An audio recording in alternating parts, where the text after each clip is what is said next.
Buenos días, doctores, ¿cómo están? Buen día, Buenos días, doctor. doctor, ¿cómo está? Buen día, doctor, ¿cómo ha estado? Buenos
la Corte Constitucional, como también determinar si era feminicidio o no, ¿sí? O sea, yo cogí como varios, miré pues dentro de varios fragmentos que teníamos de la sentencia, que todos, tanto el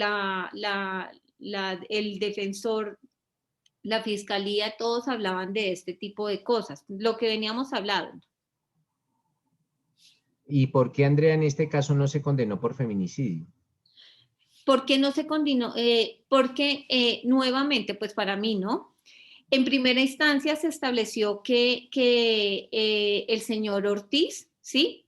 Pues él mató a la ex esposa, ¿sí? Pues por una celotipia. Eso era lo que dentro de la primera instancia, lo que se consideró era que el comportamiento de este señor Ortiz fue por culpa lo que, de una celotipia que hizo y no fue considerado por la fiscalía como una conducta típica de feminicidio. ¿Sí me hago entender?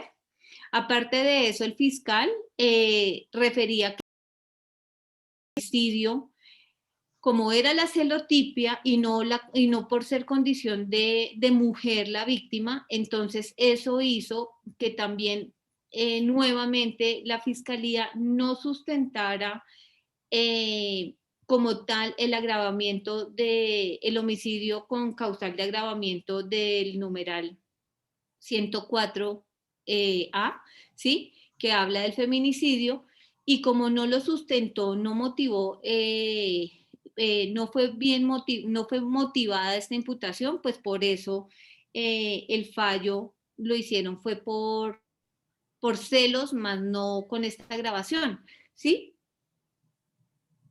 O sea, básicamente como una falta de argumentación por parte de la fiscalía.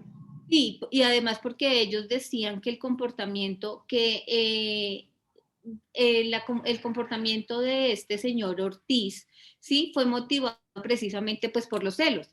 Y no fue catalogado este comportamiento como una conducta típica de feminicidio. Entonces, como no fue catalogado como una conducta de feminicidio, pues por eso también quitaron esta grabación. Pero, Andrea, para ti, según el relato de los hechos, para ti, ¿se podría eventualmente a configurar un feminicidio?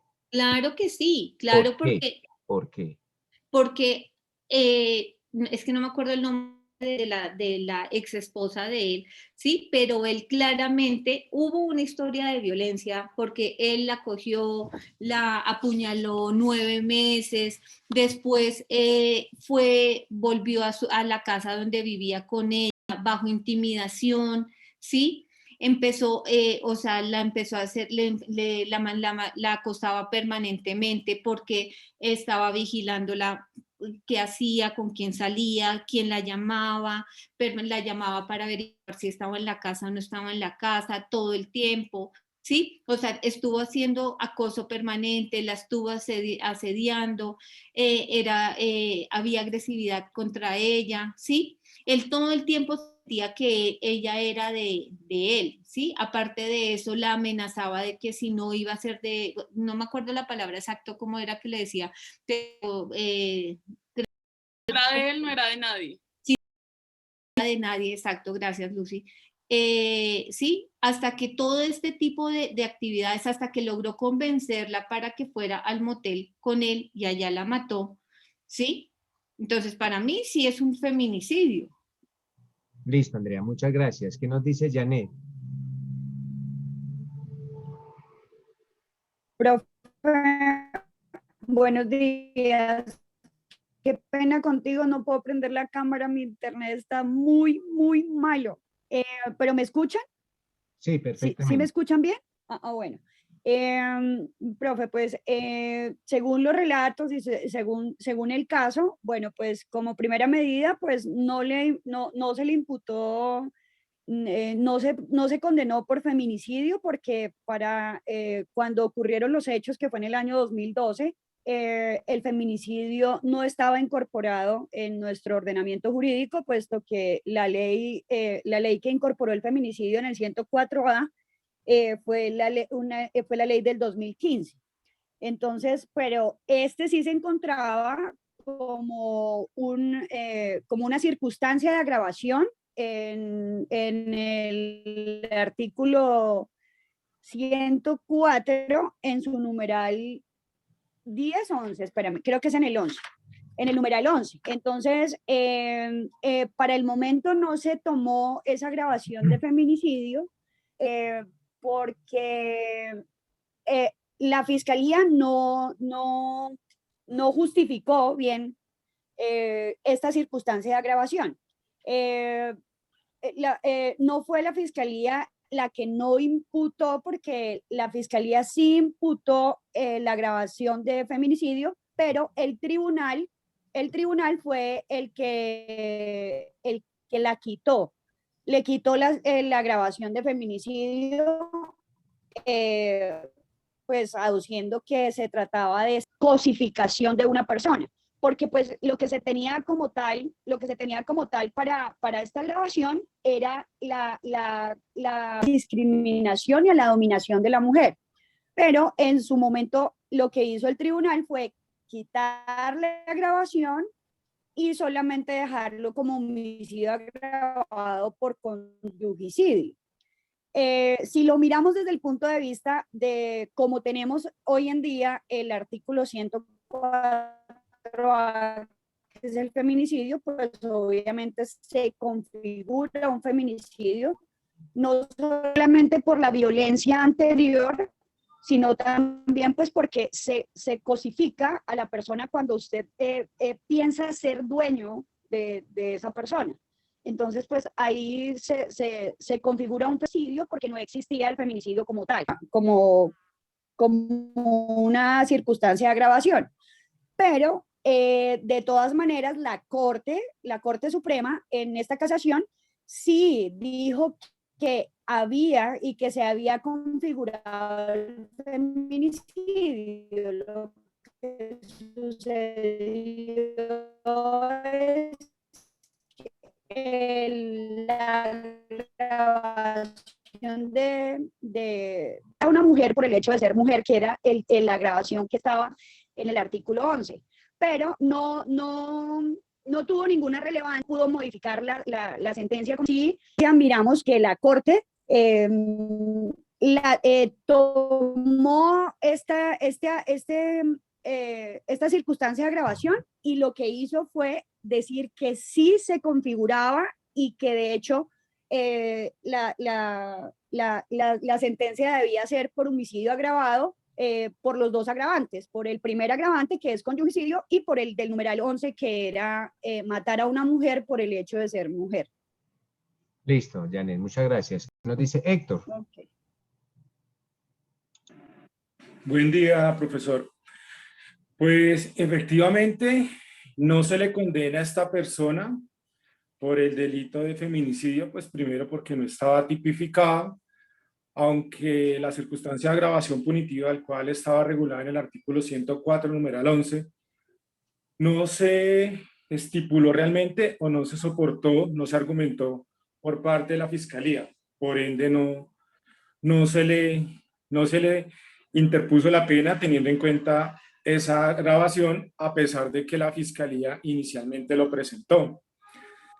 A mi modo de ver, siempre pensaba que no se podía justificar el tema del feminicidio solamente de matar a una mujer por el hecho de ser mujer. Pensaba yo, ¿quién sale pensando en matar mujeres? O solo porque sí, estaríamos mirando la misoginia. Ahí podría ser una razón lógica, pero decir que cualquier muerte de una mujer de una forma violenta o por asesinato sea considerado feminicidio, siempre que no tenía lógica decir que por el hecho de ser mujer. Acá se habla de la celotipia, se habla del tema pasional, del tema de los celos, del tema de la convivencia. La Corte hace un recuento muy razonable la primera vez que realmente escucho una argumentación lógica, donde se habla de que no es del hecho de decir es porque sea solamente mujer, sino porque el hombre en su momento está aprovechando esa circunstancia de ser mujer. La vuelve una cosa. Al volver la cosa, la vuelve su propiedad, donde puede hacer con ella lo que quiere. Porque no se habla solamente de que sea su pareja, sino de que ya pasa a ser su dominio, donde se empieza la violencia, donde se hablaba también del tema de que la celaba, de que no le permitía continuar su vida, de que la amenazaba, inclusive en alguna ocasión se habla de que la apuñaleó 9 veces, pero por intervención de un tercero no siguió, como inicialmente como lesiones personales. Entonces era eso, de que realmente considera ahora que la violencia de la mujer, cuando se habla del feminicidio, es cosificar a la mujer y quitarle esa figura de persona que tiene también para empezar a generar una cosa. Entonces, cuando ya se explica y se determina de que ese tipo de violencia o ese tipo del feminicidio realmente es porque se desdibuja la figura de la mujer, se le convierte en un objeto, se le convierte en una cosa, donde se le quiere ejercer dominio, donde se le quiere coartar su libertad. Entonces considero de que la Corte hizo un estudio muy acucioso para posteriormente imputarle esa circunstancia de agravación punitiva y no solamente decir, como lo hizo la Fiscalía en su momento, por el hecho de ser mujer y ya, no, sino es el explicar de una manera muy cuidadosa a qué se refiere todo ese concepto o todas las circunstancias que rodean el hecho de una mujer cuando le sucede digamos, de estos hechos que pasaron, de que no es ser solamente mujer, sino que todo lo que estaba influyendo acusan para que la considerara como una cosa. En algunas partes él le habla, usted es mi mujer, usted no le dice, usted es mi novia, usted es mi esposa, no, usted es mi mujer. Entonces se empieza a desdibujar, se empieza a quitarle ese carácter de persona, a volverlo una cosa. Entonces donde estaba asumiendo de que era su propiedad, podía hacer con ella, como lo dije en su momento, de lo que quisiera. Entonces ahora sí considero de que el feminicidio hay que mirarlo más allá, no solamente por un contexto simple y generalizado de decir es mujer y ya no, sino que hay que analizar otras circunstancias, otras situaciones que llevan a inferir efectivamente de que sí se trata de un feminicidio, porque no se puede solamente para mí, solamente decir mujer, muerte, ya feminicidio, no.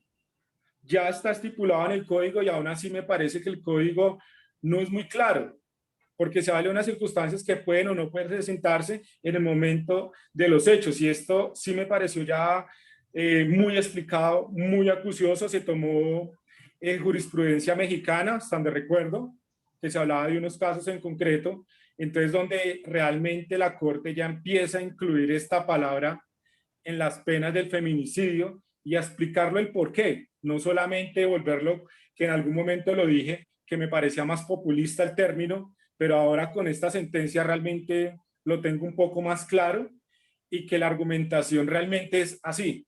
O sea, se tiene que decir el por qué y explicar todo lo que pueda acontecer alrededor de un caso y no solamente hablar por hablar o decir por decir, que era lo que realmente yo consideraba en algún momento que se hablaba del tema del feminicidio. Y ya, me parecía absurdo, pero ahora ya con este tema lo tengo mucho más claro y es muy lógico y entendible las razones del por qué la Corte realmente aumenta la pena arguyendo la circunstancia de agravación punitiva que en su momento no se tuvo en cuenta. Listo, Héctor, gracias. ¿Qué nos dice María? Buenos días, doctor. Qué pena. Yo también le pido disculpas porque mi internet, tan pronto prendo la cámara, inmediatamente se interrumpe. Pero coincido con lo que han dicho los compañeros. Primero que todo, pues que para la fecha de los hechos, que es el 17 de diciembre de 2012, el delito de feminicidio aún no se encontraba tipificado en el Código Penal, pero había sido adicionada la circunstancia de agravación del numeral 11 del artículo 104 y finalmente fue introducido como delito autónomo, pues como ya sabemos, mediante la ley 1761. En la sentencia pues se dice que el delito de feminicidio es causar la muerte a una mujer por el hecho de ser mujer y que la motivación para cometerlo es la misoginia, que es el desprecio y odio hacia la mujer. Otra característica importante que define aquí la Corte es que el delito de feminicidio es la muerte de la mujer una característica es que esa muerte se produzca como consecuencia de una violencia ejercida en su contra, que sucede en un contexto de dominación público o privado y donde la causa esté asociada a la instrumentalización de la cual es objeto la víctima. En este caso, pues la primera instancia acertadamente había adicionado la circunstancia de agravación del numeral 11, pero la segunda instancia la levanta considerando que este crimen había sido simplemente un crimen pasional y que no había relaciones de dominio o poder. Ante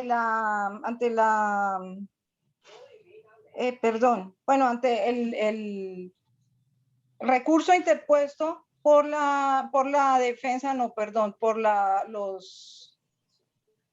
la familia de la víctima, llega a la Corte y la Corte efectivamente saca este precedente que es el primero en el país y el que define claramente qué es un feminicidio y cómo realmente se puede determinar que hubo aquí un feminicidio, porque pues realmente hubo una relación de dominación que ejercían sobre la víctima y finalmente pues la Corte sí condena a la gente por el delito de feminicidio, pero desafortunadamente, y es algo que no entiendo, doctor, que siendo un precedente tan importante y donde se determinó claramente que la víctima sí fue, o sea, sí hubo un feminicidio en su contra, no modificó la pena debido a que, dice la sentencia, que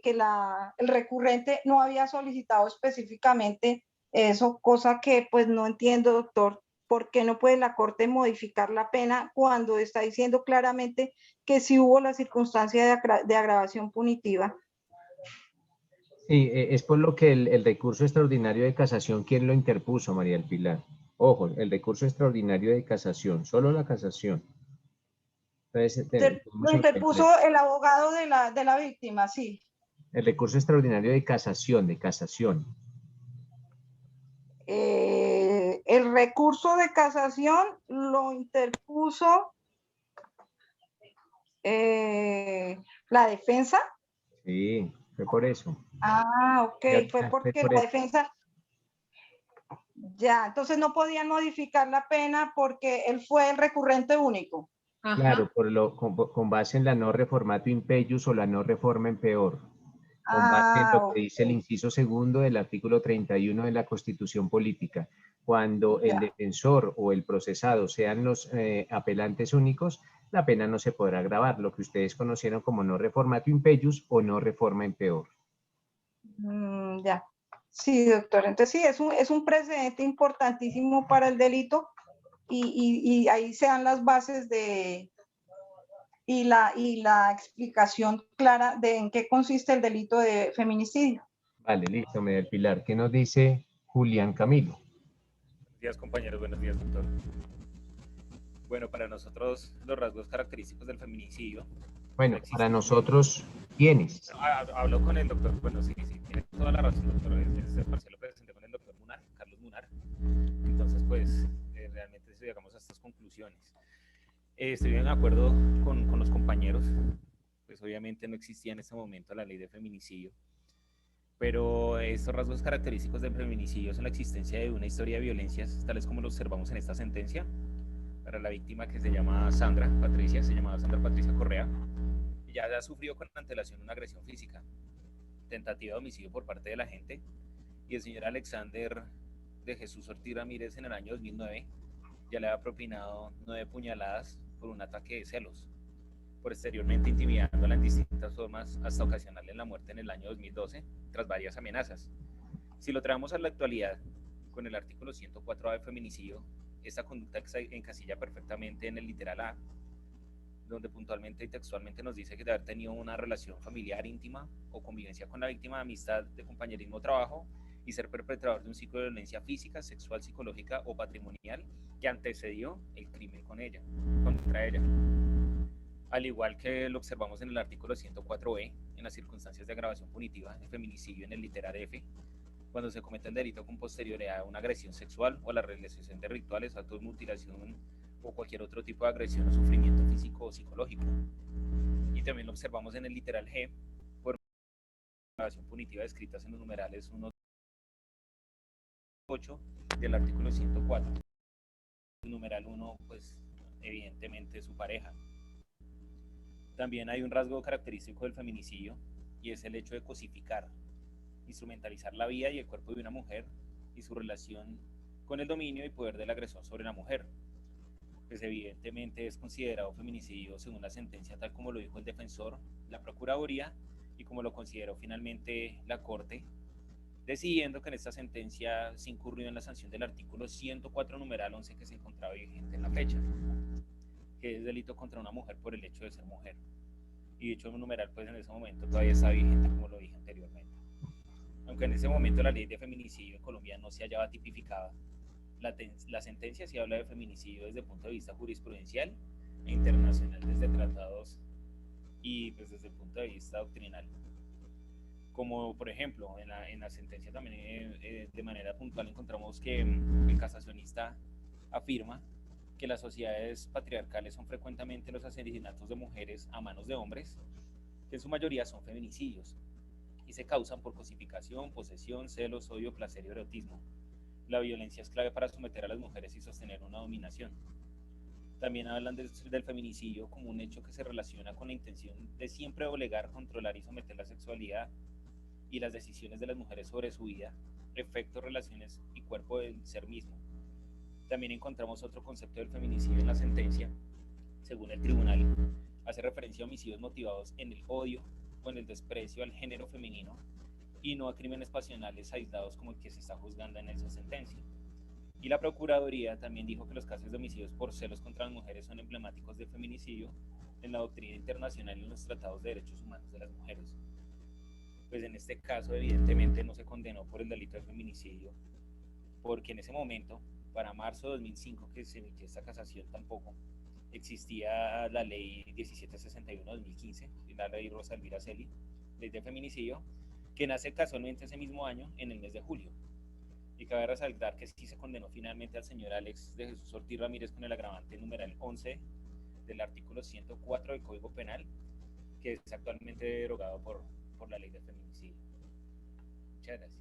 Listo, Julián, gracias. Pues básicamente, mis doctores, ustedes tienen la razón cuando afirman que a este señor no se le condena porque esa ley no estaba vigente para esa época. Entonces, la ley Rosa Elvira Celi, la que introdujo el delito de feminicidio a nuestro Código Penal, al adicionar el artículo 104A y 104B, pues no estaba vigente para esta época. Entonces, es bueno siempre, y me gusta que lo realicen, es bueno que ante el análisis de cualquier caso, lo primero que tienen que hacer mis doctores es darse cuenta cuál es la fecha de los hechos y cuál es la ley vigente para la época de los hechos. Y el delito de feminicidio existía para el momento de estos hechos, pues entonces mal podría aplicársele una ley más desfavorable. Entonces, básicamente, ese es el motivo por el cual a esta persona, así en la actualidad, hubiese sido consagrado como un feminicidio. ¿Por qué? Porque existía precisamente, aparte de cegarle la vida a una mujer, existía básicamente la relación sentimental y existía un ciclo de violencia anterior. Nótese que aquí esta mujer ya había sido víctima de unas lesiones personales con arma blanca en una época pretérita en que se le quitó la vida. Entonces, aparte de esa cosificación o aparte de que es una víctima mujer, ya existía un ciclo de violencia anterior. Esto es, si estos hechos hubiesen acaecido con posterioridad a la expedición de la ley que adicionó el delito de feminicidio, claro que sí estamos ante el típico caso de un feminicidio, pero en virtud de que ese delito no existía para el momento de los hechos, pues no se le puede imponer una pena ni se le puede aplicar el artículo 104A, sino eventualmente, pues, o el 103 o el 104 con alguna circunstancia de agravación. Eso con relación al primer punto, mis doctores. Listo. Con relación al segundo punto, cuéntenme, este señor A, que coloca el arma blanca, la navaja, al lado de B, si no estoy mal, y B le cega la vida le quita la vida a C en virtud de esa riña que se suscitó. Cuéntenme, inicialmente, mis doctores, todavía no nos vamos a entrar en lo atinente a la dosificación punitiva, sino inicialmente de qué clase de responsabilidad penal, en caso que la haya, de qué responsabilidad penal estamos hablando en el caso hipotético de A. ¿Quién tiene alguna respuesta a este interrogante, doctores? ¿Nos repite la pregunta, por favor? Pues la pregunta es, ¿qué respondieron en el segundo punto, Andrea? La responsabilidad penal de A, en el señor allá que vio la pelea y colocó la navaja.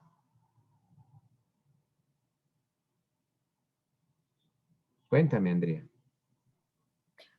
Es que como Diana levantó primero la mano, entonces... No te preocupes, dale. Aquí solo aparece levantando la mano Janet y Andrea y ahora Julián. Pero bueno, cuéntame, Andrea. Bueno, yo lo coloqué que la responsabilidad de A en el homicidio de C es de ser cómplice concomitante de un hecho ajeno cometido por B que fue consistente en el homicidio de C, porque él colocó la navaja cerca de B, lo que facilitó que B cometiera el delito. Entonces, la pregunta es, Andrea, entre un autor, ojo, porque si usted me dice que A es cómplice, pues básicamente A de quién es cómplice. De B. A es cómplice de B. Sí, Listo. es cómplice de B En el porque homicidio de C. en el momento, por eso es concomitante, la navaja a B, ¿sí? Y B cometió el delito. Perfecto. Entonces la pregunta es, si con base en esa respuesta que A es... Entonces no es necesario, ojo, no es necesario que el cómplice y el autor del delito se conozcan.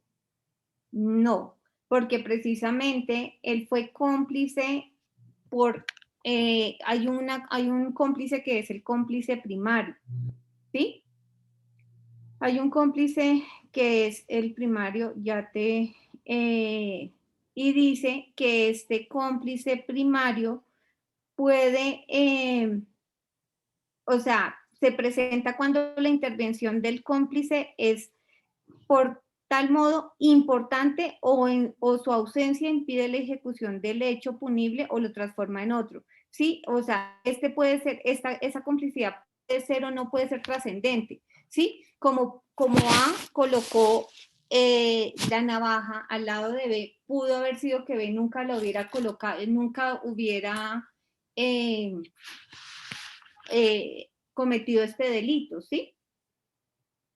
Pero, pero A colocó ahí y B en el momento de la pelea y todo, pues se vio tan agredido que no podía, pues yo supongo, ¿no? Que no podía defenderse porque se pesaba 100 kilos, era altísimo, entonces pues vio la navaja ahí y la cogió y pues por defenderse pues mató a C, ¿sí?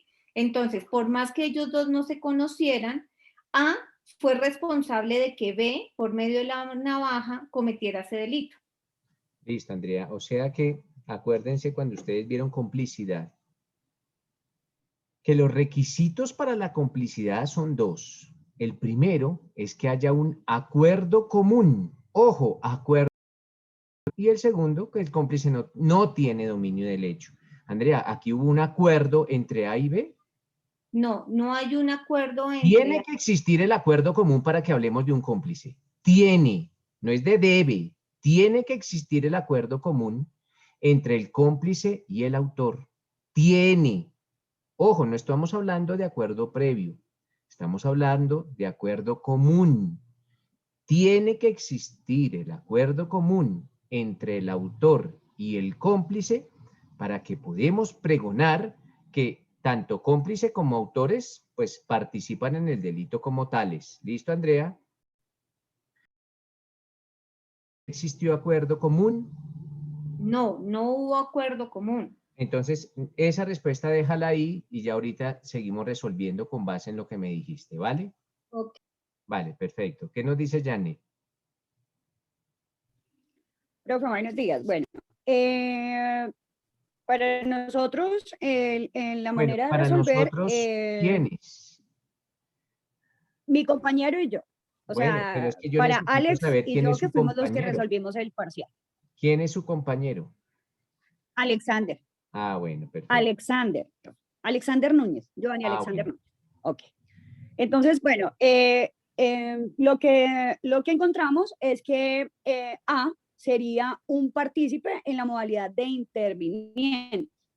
No puede ser cómplice por lo que acabas de decir, porque para que se configure la complicidad se debe tener unos elementos y el cómplice debe ser dolosa como primera medida. Obviamente no debe tener dominio del hecho, en este caso no lo tendría, pero no es cómplice, para mí es solamente interviniente porque no tiene las cualidades exigidas para el tipo penal. Entonces, para mí la Espéreme, Janet, porque participación... todo lo que está Sí. diciendo me está confundiendo bastante. Espérame, porque es que tú hablas muy rápido y no alcanzo a asimilar todo lo que dices. Y eso no se Ok. debe a que hables rápido, sino que yo soy muy lento para procesar las cosas. Tú me dices, Janet, que A es interviniente. Sí. Y que A es interviniente Sí. porque no tiene las calidades exigidas en el tipo penal.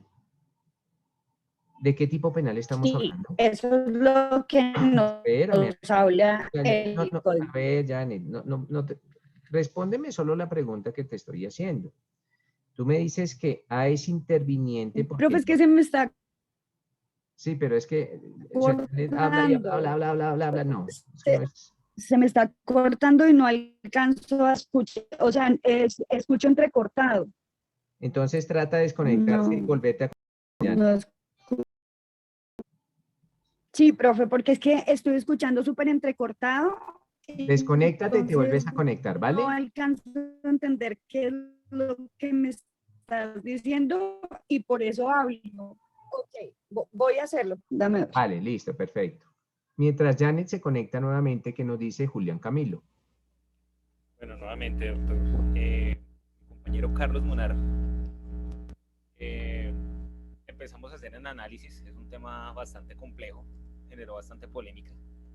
De hecho, por eso entregamos el parcial faltando casi 5 minutos para las 2. Porque inicialmente pensamos que había una coautoría porque quizás sí tenía el dominio del hecho, el hecho de estar en el momento, de haber podido hacer parte de la riña en el momento de frenarla o de no entregar el arma, pues pensé que de pronto existía una coautoría, pero al igual que lo son el cómplice, si no existe el dominio del hecho, tendría que haberse puesto en común acuerdo. Y eso nos hizo desistir pues, de nuestra coautoría y por supuesto de ser partícipe cómplice, porque acá dice que se debe mediar un acuerdo común y deben actuar con división de trabajo criminal atendiendo a la importancia del aporte. Entonces, desde ese punto de vista, nosotros optamos por mirar la figura del determinador. Nos dimos cuenta para que A en el homicidio de C está tipificado en el artículo 30 del Código Penal como partícipe, pero desde el punto de vista de determinador, autor determinador, ya que hizo nacer la idea y la convierte en un comportamiento típico e indicio de una conducta punible. El determinador gesta la idea criminosa o la transmite, como nos enseñó usted en clase, hace nacer esa idea en la cabeza de otro y fortalece la que apenas nacía en la mente ajena. Entonces, para nosotros, la responsabilidad de A en el homicidio de C es de determinador. Julián, una pregunta. ¿Por qué le hizo nacer?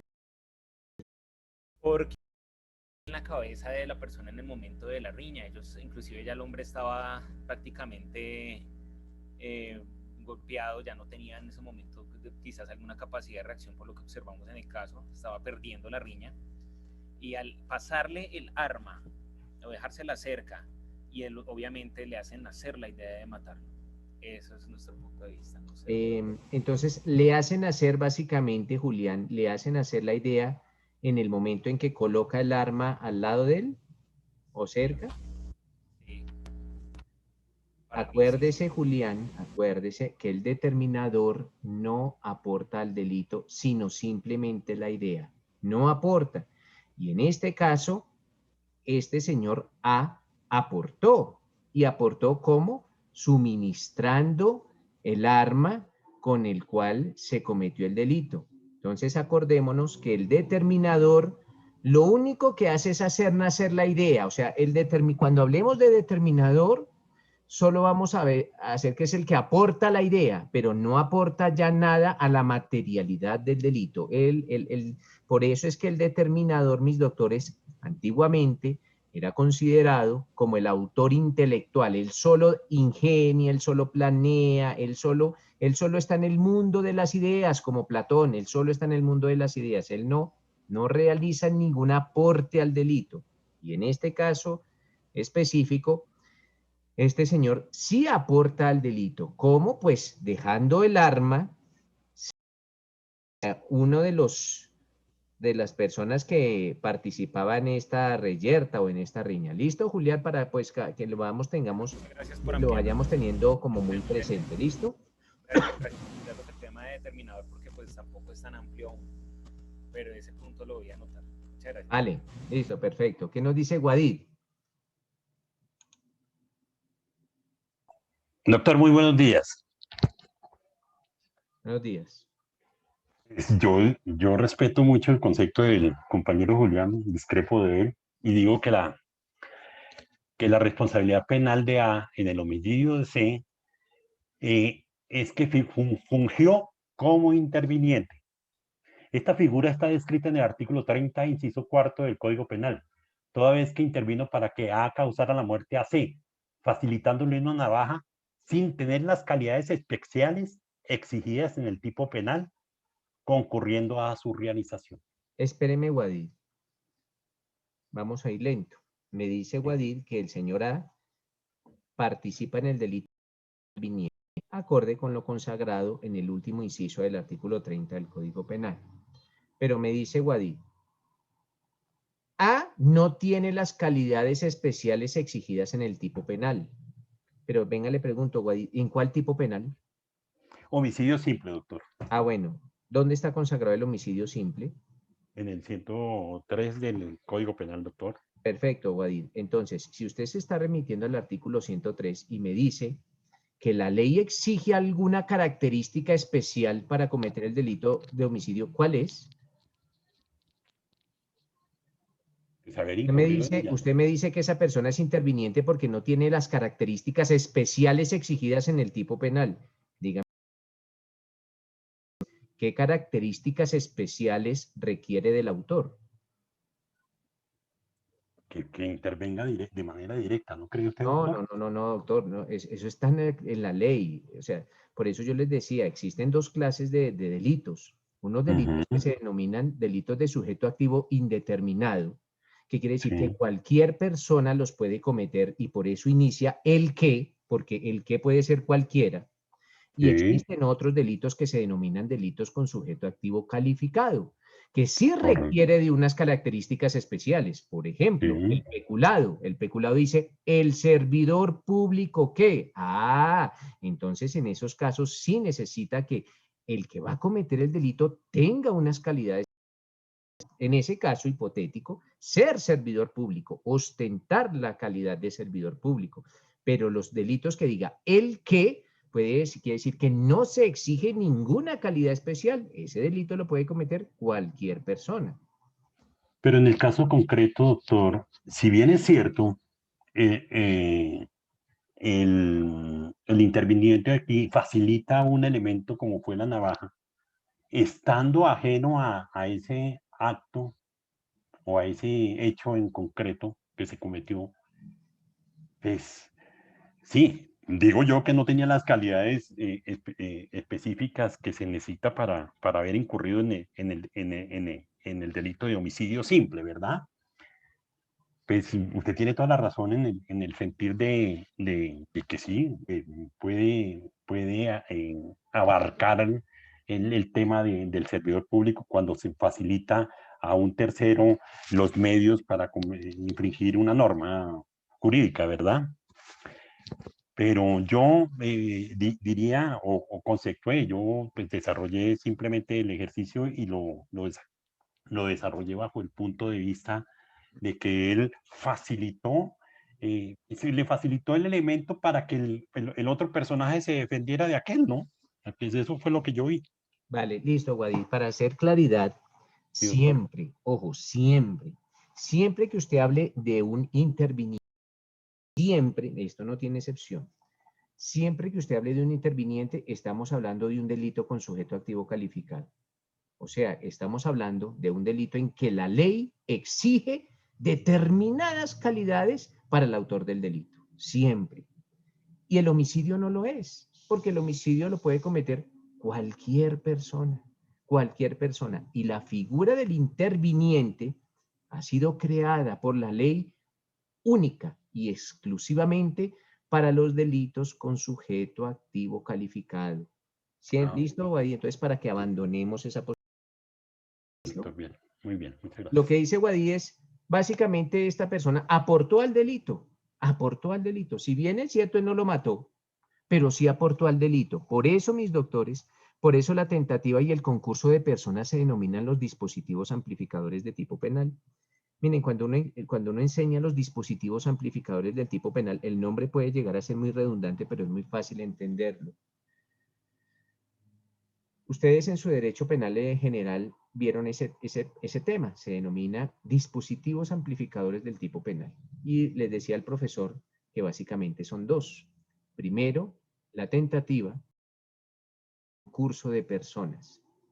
¿Y por qué le colocaron ese nombre tan redundante a los dispositivos amplificadores? Porque, mis doctores, un código penal se haría inmanejable, se haría sumamente extenso, si consagrara una pena para el autor del homicidio y a renglón seguido otra pena para la tentativa de homicidio y a renglón seguido otra pena para el cómplice del homicidio. Entonces, imagínense, ¿de cuántos delitos, de cuántos artículos estaríamos hablando? Estaríamos hablando de un código penal de más de 1000 artículos. ¿Por qué? Porque hablamos del artículo del homicidio como autor, del homicidio con tentativa, del homicidio para el cómplice, del homicidio para el determinador y no. Entonces, para eso esas figuras de la tentativa, del artículo 27, abarca todos los delitos de resultado. Por eso lo amplifica, por eso se llaman dispositivos amplificadores del tipo, amplifica todos los delitos. Y lo mismo ocurre con el concurso de personas. Está consagrado ya en el artículo 30, pero ese se aplica para todas las formas en que dos o más personas intervengan en un delito indistintamente de cómo intervengan. Entonces, por eso se denominan amplificadores del tipo. ¿Qué nos dice Héctor? Pues, doctor, el parcial se desarrolló con la compañera Nini Calderón. Pues, aún escuchando los argumentos suyos y de los compañeros, nosotros igual nos basamos en que esta persona estaría como cómplice. Así lo dice la sentencia 2981 del 2018, donde se dice que el cómplice es aquel que se limita a prestar una ayuda o un apoyo para la comisión del delito. Acá se tiene claro de que A no participó en el delito, A no tenía dominio de los hechos, no lo instigó, y lo único que hizo fue prestarle una ayuda, que es decir, poner a su disposición un arma. Se pensaría inicialmente, dadas las circunstancias, que era para la defensa, toda vez de que había una pelea donde efectivamente por la masa corporal o por los mismos pesos que manejaban las partes, que ya se estaba evidenciando una sobrecarga o una carga de uno de los dos lados. Es decir, había diferencia de fuerzas. Entonces, ahí, partiendo de ahí, se pensaría, y por lo que dice que no lo hizo fue como con odio, sino que sintió pesar, sintió lástima de la golpiza que le estaban dando, entonces puso el arma pues para que la otra persona se pudiera defender, aún sin saber si ésta podía realmente atacar y matarlo o sencillamente defenderse. Espéreme, Héctor, porque usted se me está contradiciendo. Se me está diciendo. O sea, el argumento es totalmente contradictorio. ¿Y por qué digo que es contradictorio? Me dice Héctor que A es cómplice. Ojo, que A es cómplice. Pero me dice que A es cómplice porque le prestó una herramienta a B para que B se defendiera. Mire, si B se está defendiendo, ¿cómo va a ser un cómplice de una defensa? ¿Sí me entiende? O sea, el defenderse, Héctor, es un acto completamente legal. El defenderse es un acto legal. Pues por eso existe la legítima defensa. Entonces, no me podría decir, entonces, nótese, Héctor, y por qué le digo que es contradictorio.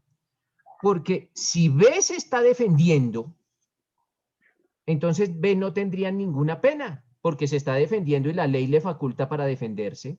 Lo dice el artículo sexto, el numeral sexto del artículo 32. Entonces, en ese caso, B iría para la calle sin ninguna pena y A sí iría a la cárcel como cómplice de un homicidio. No.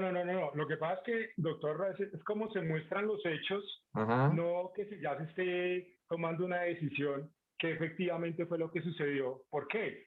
Porque es que se dice que A, por lástima, por pesar, le puso un arma cerca, no se la entregó, se la puso cerca para que la tomara, pues viendo lo que estaba pasando. ¿Qué estaba pasando? Que B estaba recibiendo una golpiza de C. Hasta ahí es claro, ¿cierto? Ahí estaríamos hablando solamente de unas posibles lesiones. Ah, pero ya usted no me dijo, ¿sí ve que usted ya me retiró la palabra defenderse? Usted ya no me dijo que, ya no me dijo que no. ¿Y es que por qué? porque es que esas palabras, puede ser, hombre Héctor, que en el común pueden pasar desapercibidas, pero para nosotros los penalistas no, porque cuando usted me habla de defenderme, inmediatamente yo me remito ¿a dónde? A la legítima defensa. Nosotros los penalistas, como andamos metidos en este mundo del derecho penal, dice, se está defendiendo, entonces estaba ejerciendo la legítima defensa. Pero entonces nótese que en la segunda argumentación, ya Héctor ya no habla de defensa.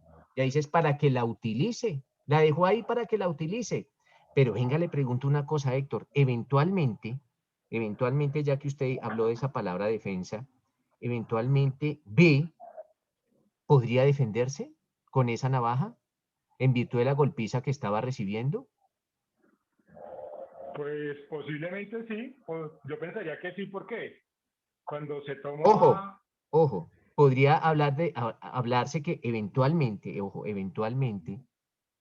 B podría hacer uso de la legítima defensa consagrada en el artículo 32 y para tal fin tomar esa navaja. Yo pensaría que sí, la verdad sí pensaría que sí, ¿por qué? Se está hablando de una diferencia de pesos de cuerpos. Del doble. Sí, se está hablando y por el solo peso se le estaría hablando, pues, sin llegar a asegurar de una persona pequeña. 50 kilos contra 100 kilos. Por eso, pero solo por eso podríamos estar hablando de una persona posiblemente más pequeña que la otra, no solamente en el peso, sino en su estatura, en toda su estructura corporal. Listo, pero espéreme, Héctor, porque lo que dice no es cierto.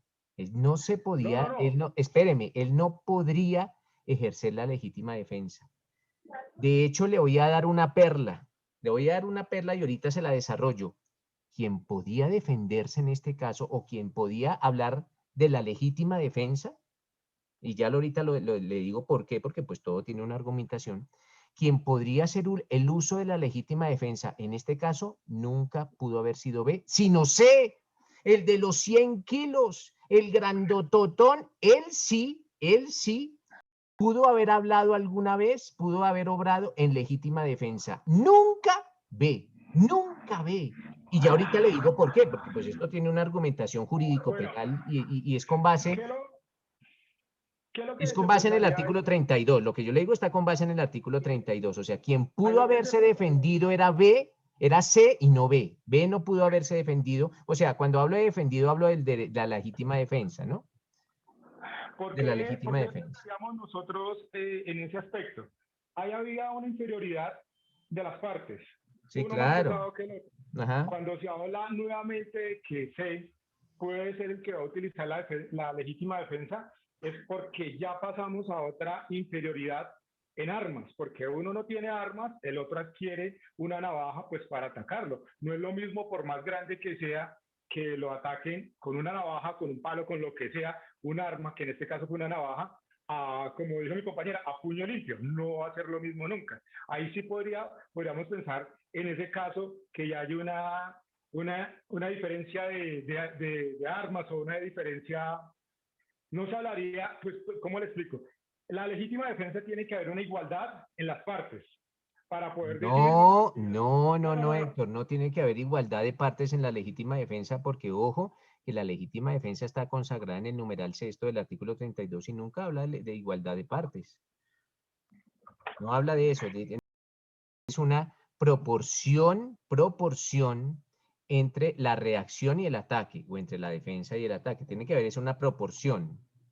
Bueno, teniendo en cuenta eso que usted acaba de decir, doctor, la proporción en el primer caso tenemos claro, y el caso nos estaba diciendo... Pero espéreme, Héctor, espéreme porque estamos gastando tiempo en algo que no va para ninguna parte. Aquí no podíamos hablar nunca de legítima defensa, y le voy a decir por qué desde ya.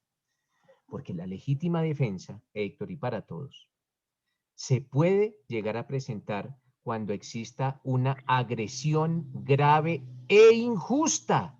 Ojo, agresión grave e injusta. Mire, Héctor, si usted es la persona de 50 kilos, y usted va a pelear con uno de 100 kilos, Usted sabe a lo que se está enfrentando. Aquí no estamos ante una agresión grave e injusta. Usted vio, este de 50 kilos vio allá al grandote y decidió pelear con él. Él decide pelear con él. Y el grandote decide pelear con el pequeño, pero es una decisión. No estamos hablando de una agresión grave e injusta. No estamos hablando que el de 100 kilos lo tomó por sorpresa, no. Los dos quisieron ir a la riña. Cuando el de 50 kilos quiere ir a la riña con el de 100, muy posiblemente, no en todos los casos, pero muy posiblemente sabemos cuál va a ser el final. Muy posiblemente. Puede pasar que usted alguna vez me dijo que si es un instructor, listo, pero eso sería la excepción. Pero nótese que ellos quisieron ir a enfrentarse. Entonces, si yo soy una persona de 50 kilos, salgo a la calle y le busco problema a uno de 100 kilos y le digo, vámonos a pelear, y después saco una navaja y lo mato, no puedo decir, no, pero es que miren, yo estaba peleando con uno de 100, sí, pero es que yo así lo quise. Yo así quise, yo busqué la reyerta, ellos llegaron de común acuerdo a una reyerta. Por eso la legítima defensa no se aplica en las riñas. En una riña nunca se podrá hablar de legítima defensa. La legítima defensa se podrá presentar ante un ataque grave e inminente, nunca ante una riña. En la riña no, a menos que solo existe una excepción en la cual se puede utilizar la legítima defensa y es cuando una vez iniciada la riña, intempestivamente cambian las circunstancias de la riña a favor de uno de los contrincantes. Esto es, si usted y yo nos vamos a una riña a mano limpia, como decíamos, si usted pesa 100 y yo peso 50, pues sabemos cómo nos va a ir, pero si eventualmente yo saco un arma de fuego, usted puede sacar un puñal. Pero mire que intempestivamente cambiaron las circunstancias de la riña. Fue intempestivo, eso no lo teníamos contemplado desde el principio. Entonces, en este caso, intempestivamente, el chico de 50 kilos toma el puñal, toma un puñal. O sea que quien varió las circunstancias iniciales de la riña fue el de 50, no el de 100 kilos. El de 100 kilos sabía que muy posiblemente iba a ganar la pelea, pero aún así el de 50 quiso entrar a esa pelea con su voluntad. Entonces, y todo esto, pues, y era para efectuar todos estos análisis. Eventualmente, siempre descartemos la legítima defensa en las riñas. En riñas no hablaremos de legítima defensa. Podríamos hablar de legítima defensa en el caso de un atraco, pero en riñas no. En riñas no. Entonces, abandonemos el concepto de legítima defensa para riñas, porque de aquí en adelante ustedes les van a decir, mire, es que yo estaba y de pronto empezó a hablarme y de ahí le dije y me dijo y nos fuimos a las manos. Eso es legítima defensa, en el tal que uno resultare muerto. Dice, no, qué pena. En las legítimas defensas en riñas no se pueden aplicar. Como para tener como ese norte. ¿Listo, Héctor? Doctor, una pregunta así puede parecer como medio tonta. En caso de que la riña empiece de una vez, como se ven en los pueblos, con armas blancas, con machetes. O sea, los dos con machete, o sea, los dos sabían que ya, o sea, pero nótese cómo empieza la riña, Héctor, los dos con machete, o sea que los dos ya saben cómo participan ahí.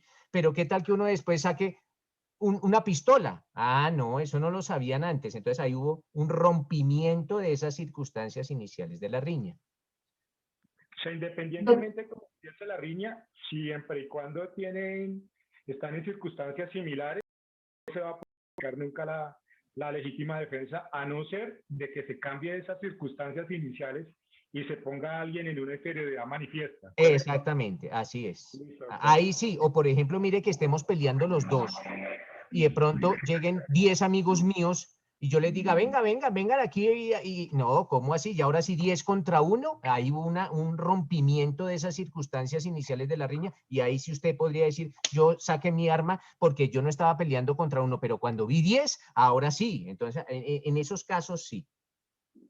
Listo, doctor, entendido. Vale, perfecto. Pero entonces, todavía no lo hemos resuelto, pero ahorita seguimos. ¿Listo, Héctor? Sí, señor. Vale, Sí, señor. Julián. Doctor, yo tengo una pregunta. Bueno, pues, como usted bien sabe, a los boxeadores les vetan las manos, ¿cierto? Pues ya que son armas que usted entrena todos los días y pues pueden ser muy, muy perjudiciales en una pelea, ¿cierto? Sí, o sea, de pronto se podría igualar como la letalidad de un boxeador, por ejemplo, en una riña normal ¿Y un cuchillo como legítima defensa? Claro que es que en una riña normal, Julián, no, nunca se podrá hablar de una legítima defensa. Entonces, en una riña normal puede ser que la riña normal inicie, ojo cómo inicia, Julián, inicia con él a mano limpia y con él con puñal. Pero así inició. O sea que ellos ya sabían a qué se estaban enfrentando. El que no tenía puñal sabía que se estaba enfrentando con otro con puñal. Sin embargo, cree poder dominarlo, cree poder salir vencedor de la riña en virtud de su profesión como boxeador. Entonces, nótese que ellos quisieron entrar a esa riña, así eventualmente existiera una desproporción en las armas, pero ellos así quisieron entrar. Entonces, por eso en ese caso tampoco se podría hablar de una legítima defensa en riña, Julián. ¿Listo? Bueno, doctor, y si están así a mano limpia y el otro señor saca, Ah, no pues sé, se cambiaron intempestivamente las formas de la riña y sí se podrá hablar, en caso tal, de una legítima defensa. bueno, doctor. Bueno, pero Vale. entonces miren, doctores, que esto, este preámbulo para resolver el primer caso solo nos ha llevado a un fin, y ese fin consiste en determinar que aquí la legítima defensa no aplica. Lo que no hemos hecho aún es determinar cómo participó A. ¿Será que participó como cómplice, como autor, como determinador o como interviniente? Ya abandonamos por el método de Descartes. Ya dijimos que como interviniente no pudo ser. ¿Por qué? Porque para que hablemos de un interviniente en un delito, pues tenemos que hacer alusión a un delito que tiene sujeto activo calificado. Y el artículo 103, que es el del homicidio, no es un delito con sujeto activo calificado. Entonces me dicen ustedes, creo que Andrea era la que me decía, que eventualmente esta persona podrá ser cómplice. Entonces me dicen cómplice, ¿por qué? A ver si les entendí. Cómplice porque esta persona participa en el delito de homicidio, sí participa. ¿Y cómo participó? Pues dejando el arma blanca cerca a uno de los contendores. Esa fue su participación, dejar el arma blanca ahí. Y no tenía dominio del hecho. Entonces pregunto, o yo le preguntaba a alguna compañera, pregunto, ¿existió un acuerdo entre A y B? Y me dicen que no. ¿Quién me dice algo contrario? Que efectivamente existió un acuerdo entre A y B. ¿Quién?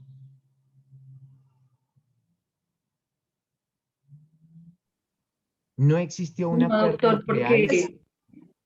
porque dices que no se conocían, que cada uno estaban en mesas diferentes, Claro. que solamente él observaba desde la distancia que Sí. estaba golpeando a B, A pero no, ver, nunca Rocío. no tuvieron, Claro. digamos, comunicación. De acuerdo. Espérate, Rocío. El concepto que tú tienes de acuerdo es un concepto restringido, no es un concepto amplio. ¿Qué es acuerdo común? Dime qué es acuerdo común para ti, Rocío. ¿Qué es un acuerdo común?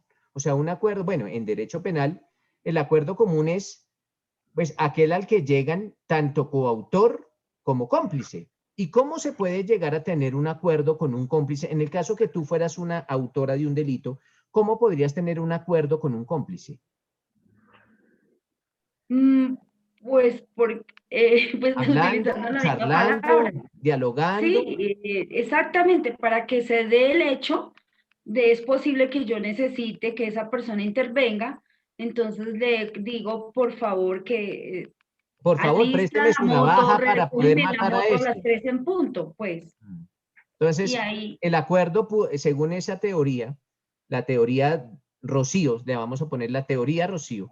Según la teoría Rocío, el autor tendría que decirle al cómplice, oiga, señora, ¿será que me puede facilitar su navaja para yo matar a C? ¿Así? ¿Algo así?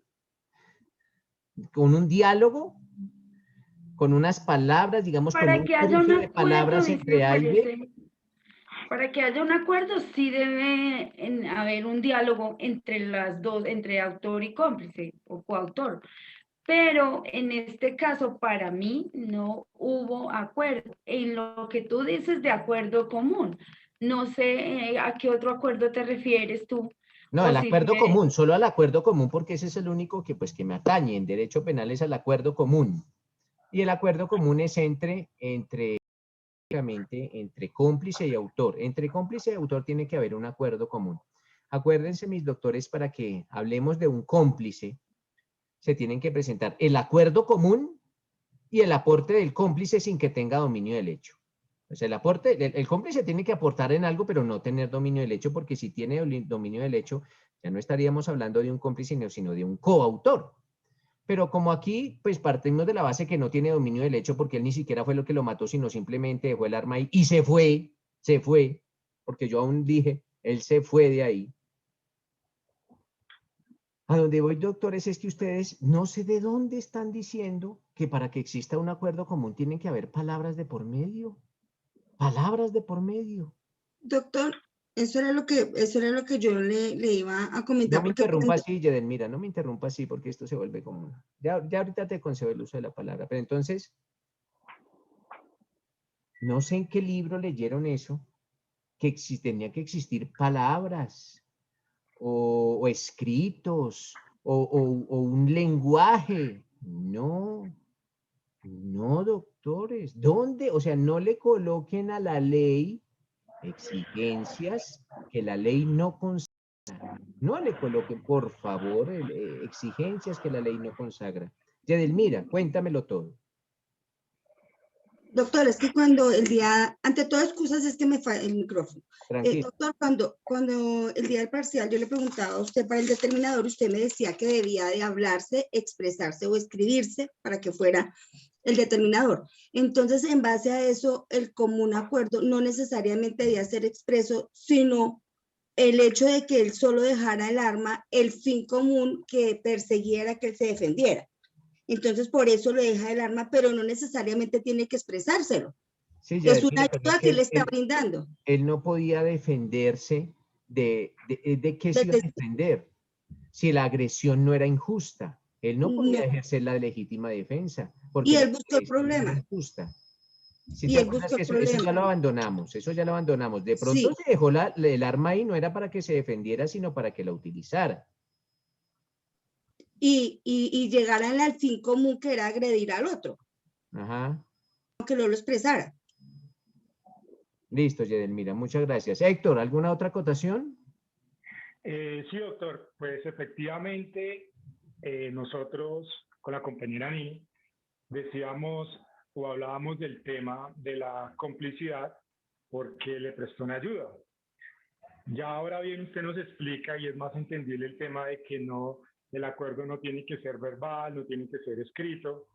Si nos vamos a una realidad, hay personas que solamente con una mirada se pusieron de acuerdo en algo y nadie escuchó nada, nadie vio nada.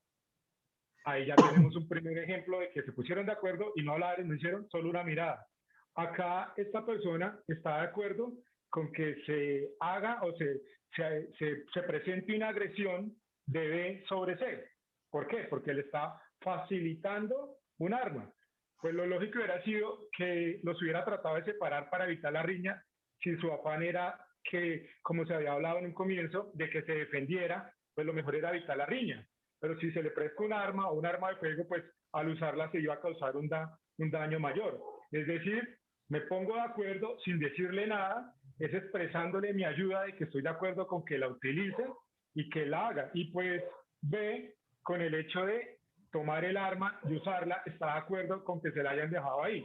Entonces el acuerdo para nosotros sí estaba radicado en esa parte de que el hecho de que le facilitara el arma, que se la pusiera cerca de él, porque existía hasta la posibilidad de que B fuera el que la tomara. Pero bueno, quien la tomó, ¿sí es B? Sí, a ver, sí. O sea, el era el que la tomó, pero que la hubiera tomado el grande. Pero bueno, se la puso pues cerca para que el pequeñito la tomara y agrediera a la otra persona. Independientemente si era para defenderse, pues ya tenemos claro que no aplicaría la legítima defensa, sino para que lo atacara, pues en el momento que estaban en la riña. Entonces ahí es donde efectivamente hablaríamos de la complicidad como tal, de que sí existe, aunque nunca se pusieron de acuerdo verbalmente, no se conocían y seguramente nunca se van a conocer a menos de que estén en los estrados judiciales, de resto ni sabrían quién era uno del otro. Pero el hecho de que yo le facilite a alguien algo y ese alguien lo tome sabiendo que se va a crear una agresión, pues eso, no es lo mismo facilitarle un vaso de agua. Tome, échale un vaso de agua. Tome, échale flores. No, le puso un arma con el cual podía generar una agresión mayor. Entonces, por eso sí consideramos de que efectivamente existe la complicidad. Vale, listo. Guadid.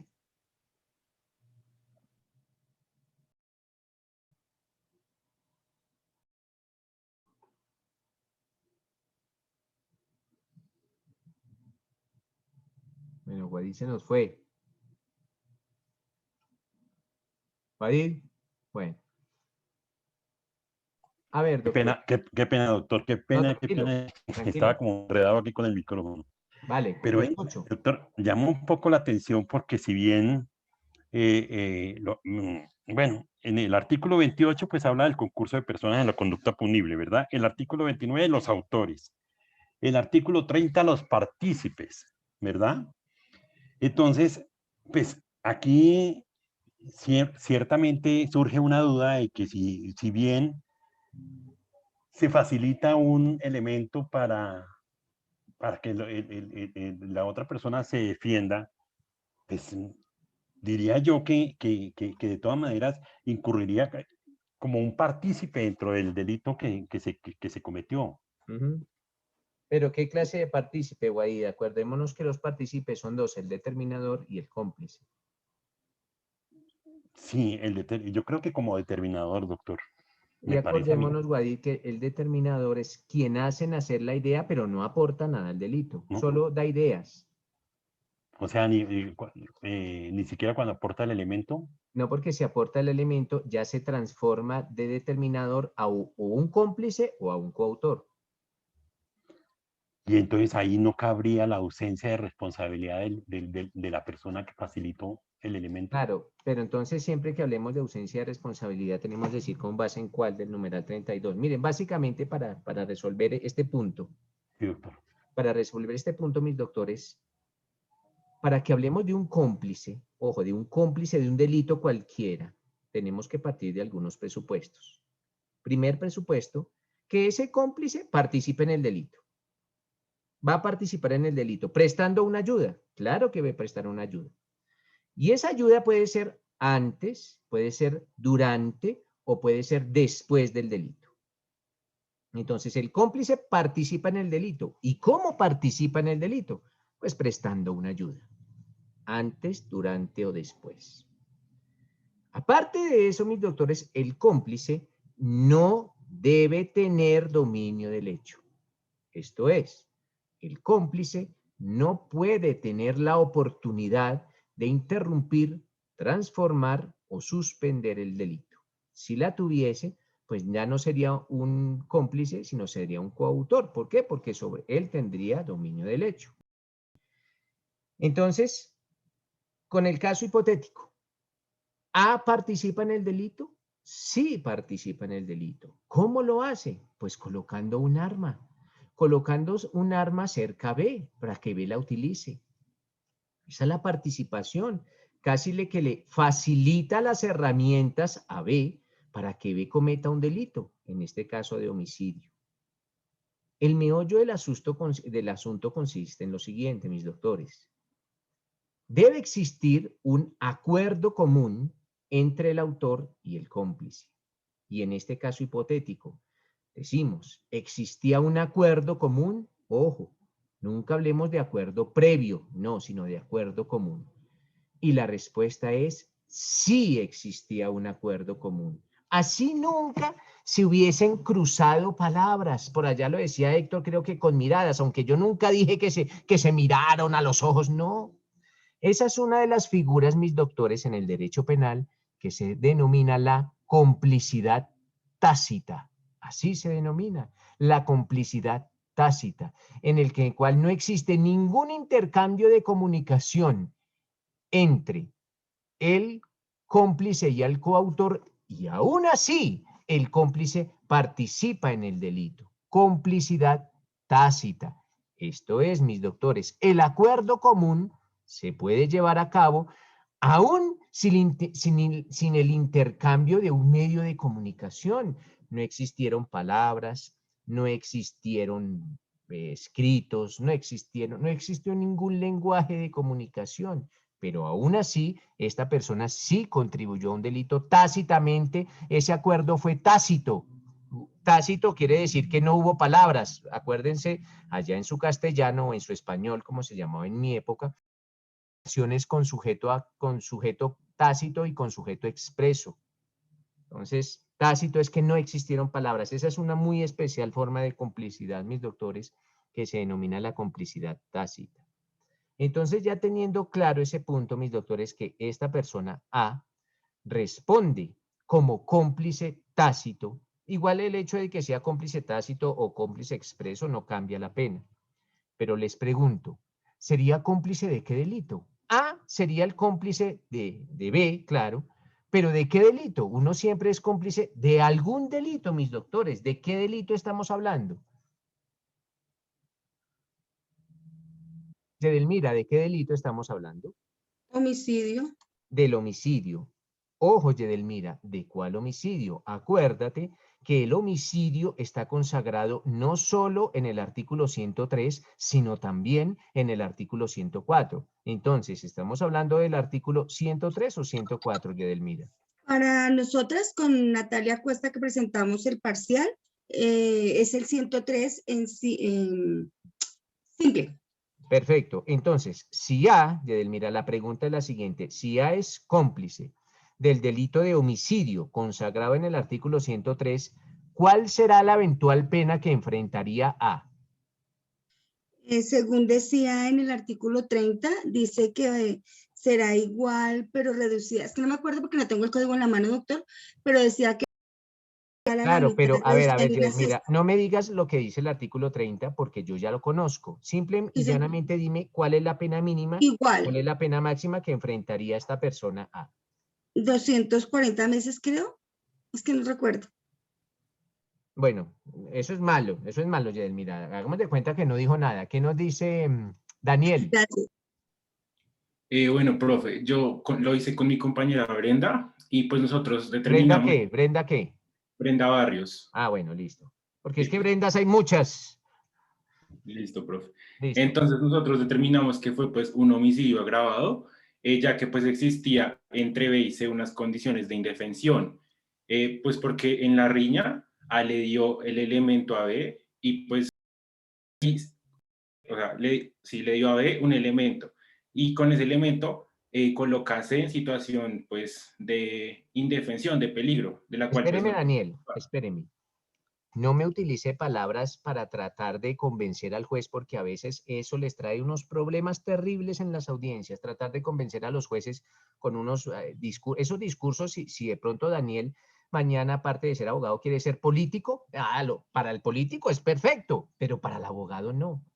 Ojo porque yo nunca he dicho circunstancias de peligro. Usted acertadamente me dice que unas circunstancias de indefensión y por allá está esa circunstancia de agravación consagrada en el numeral séptimo del artículo 104, pero le pregunto a Daniel, ¿B colocó en estado de indefensión a C? Si C pues, tenía 100 kilos, si B tenía 50, entonces sí, C no se podía defender.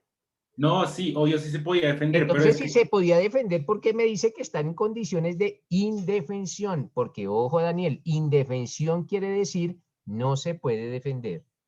Bueno, o sea, ahí se hubiera podido defender, pero no estaba en indefensión, sino que estaba en situación como de desfavorabilidad, ¿sí? O sea, porque el otro tenía un cuchillo. Entonces, como usted lo dijo anteriormente, ¿cómo va a comparar un cuchillo simplemente con los puños? O porque la otra persona es más grande. Sí. ¿Sí? Entonces, pues ahí lo que hicimos fue que determinamos que pues la pena mínima para un cómplice sería de 33.3 meses y la máxima... Espéreme, Daniel, porque yo necesito saber ¿de dónde saca usted esa pena? ¿Qué operaciones hizo? Porque me dice 33 meses para este señor. Entonces, si yo soy su cliente, yo le creo a Daniel, yo le creo, yo le digo, no, señor abogado, esos 33 meses, eso es muy poquito. Yo me allano a los cargos. ¿Y qué tal, Daniel, que no sean 33, sino de pronto 133?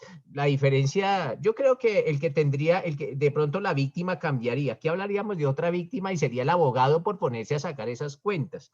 Dígame, doctor Daniel, ¿de dónde sacó ese número 33? Porque yo necesito verificar si las cuentas estuvieron o no bien hechas. Bueno, profe, lo que hicimos fue que miramos el artículo 104, las circunstancias de agravación. Espéreme, el delito del artículo 104 tiene dos penas. En su mínimo tiene 400 y en su máximo tiene 600. Listo. Exacto. Entonces, ¿qué hizo después? Después lo que hicimos fue que miramos el artículo 30, que Sí. ahí habla de que quien contribuye a la realización o conducta antijurídica, bueno, todo eso dice disminuida de una sexta parte a la mitad. Perfecto. ¿Sí? Entonces, ahí lo que hicimos fue, en la mínima, la sexta parte de 400, ahí sería como dividido en 6, eso nos dio 66.67, ¿sí? Ahí O sea que la sexta parte de 400 es 66. ¿Sí, Daniel? Bueno, sí, perfecto, señor. listo. ¿Y qué más? Entonces, después lo que hicimos fue que vimos la mitad de eso, ¿sí? Que La eso, mitad de eso. Sí, de 66.7, que eso nos da un total de 33.3 meses. Eso, perfecto. ¿Y ahí fue que llegó? Sí, pero no, ahí todavía continúa. Porque lo escucho. Ahí convertimos los meses a días. Entonces, según lo que vimos el día anterior del parcial, fue que eran meses, o sea, convertidos a días era 30 y pues, o sea, sí, o sea, como que el total de días era 990. Sí. Y meses. Y de meses a días era 9. Entonces, eso da un total de una pena mínima de 990 días. 990 días básicamente son 33 meses y 10 días. Porque 33 meses son 900 días, 960 días, 980 días. Porque básicamente 33 son 33.3 meses, decimos, son 33 meses, pero ese punto 3 pues son 10 días, porque es una tercera parte de 30. Entonces, Daniel, mañana cuando tenga su despacho de abogado y le haya cobrado 10 millones o 15 millones o 20 millones a este señor, a porque A fue su cliente, le dice, mire señora, si a usted lo condenaran, eventualmente lo condenan a una pena de 33 meses y unos días más, ¿cierto? Pero entonces 33 meses, listo. O sea que no alcanza a ser ni siquiera 3 años. Exacto. Ni siquiera 3 años, listo. Sí. Le voy a recomendar una cosa, Daniel. Eso nunca se lo vaya a decir a su cliente porque si no el cliente después lo termina matando a usted. Pero bueno. Pero Daniel estuvo bien porque hizo el ejercicio. Sí. Mal hecho, pero por lo menos se tomó el trabajo de hacerlo. Pero estuvo mal hecho, pero se tomó el trabajo de hacerlo. Pero estuvo mal hecho, o sea, tiene nota de 0 porque no hay una nota menor que 0. Pero bueno, vamos ahorita a hacerlo. ¿Listo, Daniel? ¿Quién tiene otra pena para este pobre hombre de la A? ¿Quién tiene otra pena en su mínimo y en máximo? ¿Nadie más lo hizo aparte de Daniel? Profe, nosotras. Diana y Luciana Poveda. Diana y Luciana. Oh, sí, señor. Bueno, Diana, entonces, primero que todo, Diana, yo quiero saber, ¿tú qué dijiste? ¿Que era autor, determinador, cómplice? ¿Qué es esta persona? Pues dijimos que era se me enredó la lengua, un cómplice concomitante, ¿sí? Porque al momento de pasarle, pues, el arma, pues, ayudó a que se cometiera, pues, el homicidio. Perfecto, ¿sí? espérame, Diana. Tú me dices que con tu compañera dijeron que es un cómplice. ¿De qué delito? De homicidio simple. De homicidio simple. ¿Y el homicidio simple, en dónde está consagrado el homicidio simple? En el 103. El 103. Bueno, entonces, cómplice del 103. Sí, señor. Cómplice de homicidio. Exacto. Pena mínima y pena máxima, Diana. Nosotros vimos que, bueno, en el 103 la pena mínima son pues 208, ¿sí? Meses a 450. Como esta persona no es el autor, ¿sí? sino es, cogimos el artículo 30, que cogimos el partícipe, que dice que quien determine a otro a realizar la conducta antijurídica incurrirá en la pena, dice, incurrirá en la pena prevista con la correspondiente infracción disminuida de una sexta parte a la mitad. Lo que nosotras hicimos fue, la pena mínima nos dio 34 meses con 18 días. ¿Por qué? Porque cogimos 208 meses, ¿sí? De 103 y lo multiplicamos por 1 y lo dividimos en 6, que nos da 34,6. Pero espérame, porque no entendí la operación que hicieron. Tomaron la pena mínima, que es 208. Sí, señor. ¿Qué hicieron? Luego cogimos y la dividimos en 0,6. ¿Por qué? Porque acá nos dice, en el 30, perdón, para la correspondiente infracción disminuida de una sexta parte, o sea, cogimos el 0,6. O sea, ¿sí? 208 dividido 0.6. Sí, ¿Y eso señor. cuánto les dio? Nos dio 34,6. 34.6. Luego Sí. cogimos el 6 y lo multiplicamos por 30 días, que equivalen a un mes. ¿Sí? Esto nos da 18 días. Sí. Para incurrir a una pena mínima de 34 meses con 18 días. ¿Sí? Sí. Ahora cogemos la pena máxima que dice aquí el artículo 30 para partícipes. De una sexta parte que corresponde a la mitad. Entonces, ¿qué hicimos? Cogimos 208, ¿sí?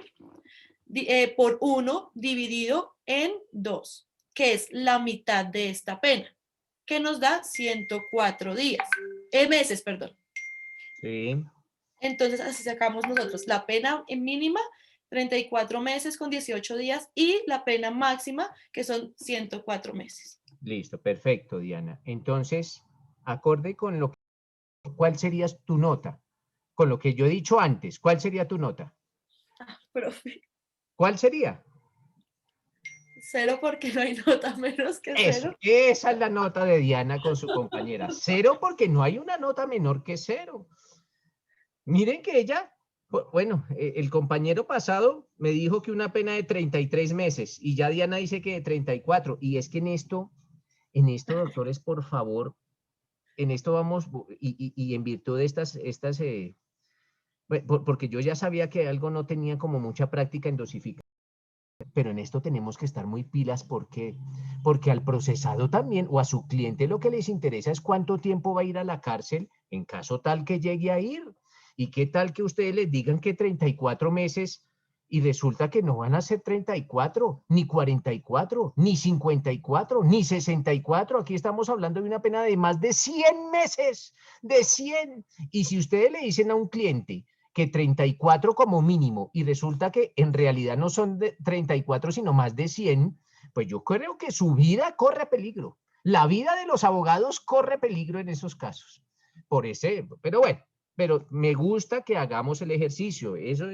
Miren, doctores, esto no se preocupen por la nota, porque ya la saben. Es 0 porque no hay una nota menor que 0. O sea, la nota no tiene ninguna preocupación. Pero sí me preocupa es que no tengan claro lo de la dosificación. Eso sí me preocupa bastante. Héctor.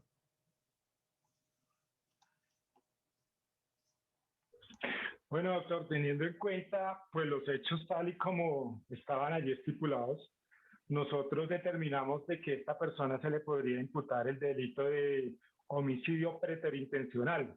¿Por qué? Pero ¿a quién? ¿A quién le va a imputar preterintencional? ¿A quién? El chiquitico es B. A B. Y a C, el homicidio preterintencional, ¿qué es C? No, el chiquitico es A, el pequeño es A, ¿cierto? No, el A fue el que estaba mirando y dejó la navaja. Bueno, B fue el que asesinó, homicidio preterintencional. Y A, que fue el que puso la navaja, el mismo homicidio preterintencional en calidad de complicidad tácita, tal y como usted lo explicó hace un momento. Ajá. El por qué, toda vez que estábamos ante una riña, no se evidenciaba en algún momento de que esta persona, su intención inicial fuera matarlo. Están en una riña, independientemente de que ya no se habla de la legítima defensa, toda vez que usted ya nos explicó que estaban de acuerdo en combatir, independientemente si era pequeño o grande, estaban de acuerdo.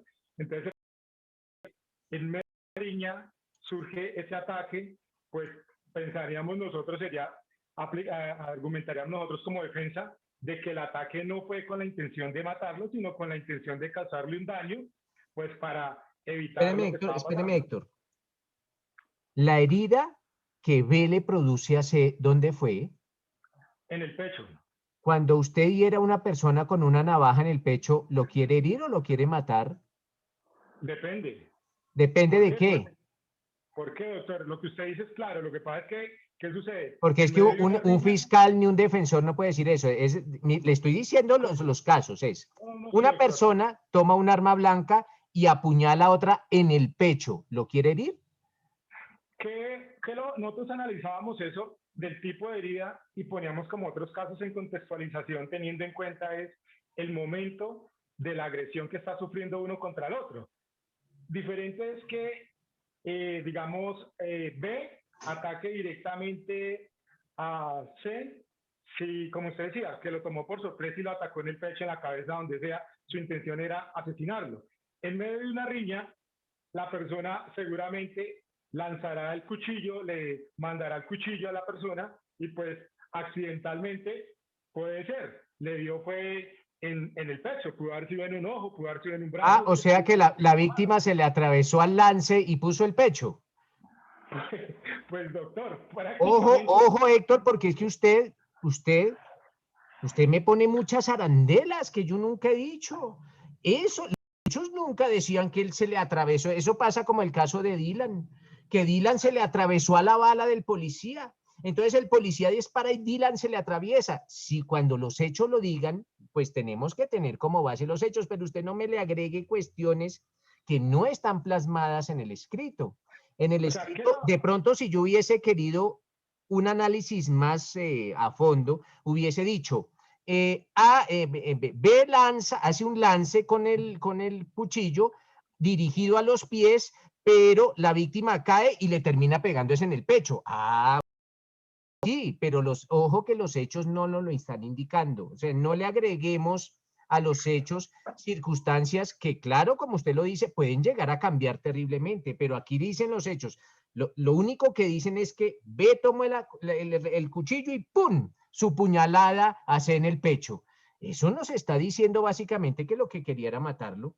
No dijimos que la puñalada se presentó accidentalmente cuando el lance iba dirigido hacia otra parte del cuerpo, digamos que menos letal. No, nunca lo dijimos. Entonces no le agreguemos. ¿Listo, Héctor? Porque es que si le agrega, de pronto lo hace más complejo. Bueno, listo, doctor. Igual nosotros nos habíamos basado en eso. Bueno, pero entonces venga, pero listo. Si usted me dijo que era un preterintencional, que no lo es, pero partamos de la base que en un caso que lo fuera, ¿cuál fue la pena mínima y la pena máxima? Bueno, nos habla de que la pena para el delito preterintencional es mínimo de 208 meses, un máximo de 450 meses. Nos habla también en la reducción del cómplice, o de la complicidad, que es de una sexta parte a la mitad. Pero espéreme, Héctor. Si hablamos de un homicidio preterintencional como cómplice, tenemos que hablar de dos rebajas. La primera de la preterintención y la segunda de la complicidad. Acuérdese que cuando hablamos de la preterintencional dijimos que el que cometa un delito preterintencionalmente incurrirá en una pena imponible de acuerdo con los artículos anteriores y dijimos el artículo 103, disminuida de una tercera parte a la mitad, solo por decir que es preterintencional. Disminuida de una tercera parte a la mitad. Y ese es el inicial descuento que tenemos que hacerle por el hecho de decir que es preterintencional. Y después de haberle dicho que es preterintencional, tenemos que hacerle otra nueva rebaja por el hecho de que es ser cómplice. No, doctor, ya con eso póngame cero porque... Porque no hay una nota menor. Eso yo creo que al final de este módulo, todo el curso lo único que va a aprender es que no hay una nota menos que cero y que todos tienen una nota de cero porque no hay.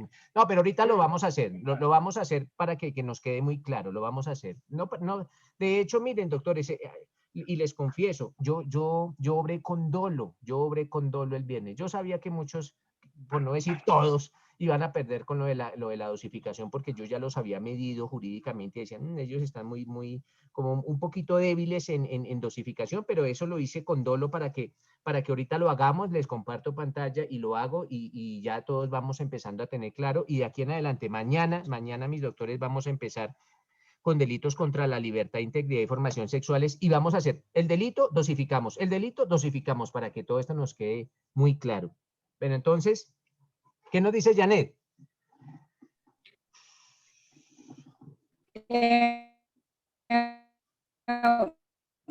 Bueno, pues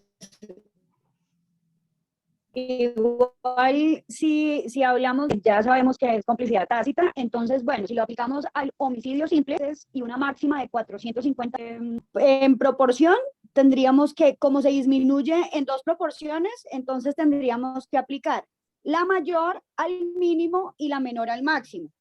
Al aplicar la mayor al mínimo, entonces estaríamos diciendo que la mayor es la mitad. Entonces, lo mínimo que podría pagar esta persona serían 104 meses de pena.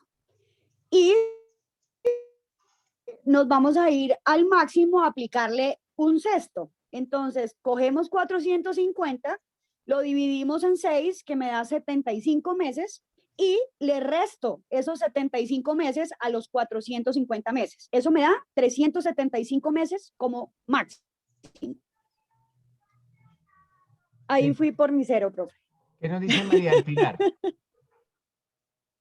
Doctor, yo quería pues contarle cómo lo resumí yo ya después de todo lo que usted dijo, pues yo también me equivoqué en el sentido de que lo resolví diciendo que era una conducta antijurídica por la existencia de responsabilidad y analicé que la doctrina no habla necesariamente de la proporcionalidad de la respuesta ante un ataque, como por ejemplo pistola contra pistola o cuchillo contra cuchillo, sino que cada caso debe revisarse en su contexto, es decir, no solamente el arma, sino las circunstancias que rodearon el caso. No, María del Pilar, y no se puede hablar de legítimas defensas en riñas. Partamos de En esa riñas, base, sí, en eso riñas fue no. lo que el doctor me decía, pero viendo yo el último parágrafo del artículo 32, numeral 7, que dice el que exceda los límites propios de las causales consagradas en los numerales 3, 4, 5, 6 o 7 precedentes, incurrirá en una pena no menor de la sexta parte del mínimo ni mayor de la mitad del máximo.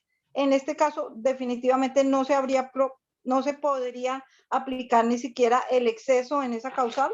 No, porque si decimos, María del Pilar, que no es dable aplicar la legítima defensa con más veras, tampoco podremos indicar que no es dable aplicar un exceso en la legítima defensa, porque la legítima defensa ya la abandonamos de por sí al tratarse de una riña. Ok, bueno, gracias, doctor. Vale. Entonces, a ver, doctores, les voy a decir lo siguiente, miren, al parecer, ojo, al parecer a mí me toca ir a la universidad el miércoles y el jueves a dictarle clase al curso tercero A, que a ellos les dicto clase de 8 a 10 de la mañana. Les notifico. Entonces, la universidad me dijo la semana pasada que tengo que ir a dictarle clase a ese curso, al curso de 8 a 10. Pero me dijo que no le dictara de 8 a 10, sino que les dictara de 10 a 12. Esto implica que a ustedes se verían afectados. ¿Por qué? Porque voy a utilizar sus 2 horas para dictarle clase a otro curso. Eso se lo planteé a la universidad. Yo le dije, miren, pero es que de 10 a 12 tengo clase con el curso sexto. No tengo clase con el curso tercero. Y la universidad me dijo, bueno, entonces póngales a hacer algo al curso de 10 a 12, póngales a hacer algo en esa época, o sea, ustedes. Bueno, indistintamente que la salida sea buena, regular o mala, eso es lo que ellos ordenaron. Esperemos a ver mañana qué pasa, porque ese curso de 8 a 10 pasó una carta diciendo que nadie va a ir. Esperemos a ver qué decisión toman. Yo mañana les digo, si me toca ir, pues cuál es la actividad que vamos a hacer y la harían ustedes solos tanto el miércoles como el jueves. Básicamente perderían clase el miércoles y el jueves perderían clase. Aunque la universidad dice que les coloque a hacer una actividad, que les coloque a ver un video, que les coloque, ustedes saben que no es lo mismo que dictar una clase. Es una diferencia pues, bastante grande, pero esperemos a ver qué resultas se obtienen de la carta que los compañeros de ustedes pasaron a la universidad. Pero yo les informo mañana a ver de qué se trata. Igual mañana, mis doctores, antes de empezar con los delitos sexuales, vamos a dosificar esa pena.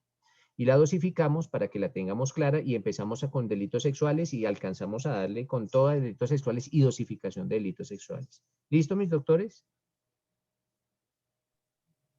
Bueno, doctor, gracias, pero sí, No. lo que Bueno, Bueno, doctor. profe. es una lástima porque no obstante que estamos bien atrasados o tenemos bastantes dudas en todos estos temas que hemos tratado. Y Sí, Rocío, tienes toda la perder razón, 4 horas es pero real. son cosas que pues se me salen de las manos, ¿no? Yo hago lo que ellos Sí, mandan y doctor. pues si ellos me dicen que toca ir, pues toca ir, o si no, dicen que después no me dan más contratos. Entonces yo digo, bueno, pues yo voy, y yo les dije, y si van 2 alumnos, dicen, pues le da clase a 2 alumnos. Entonces, bueno, ya yo no, mire, la verdad, yo peleo cuando hay posibilidad de ganar. Yo no soy como ese de 50 kilos que se puso a pelear con el de 100 kilos sabiendo que, hombre, entonces, Que va a perder. en ese caso esperemos a ver, pues, no nos anticipemos, pero sí es mi obligación decirles y esperemos a ver qué pasa. Daniel.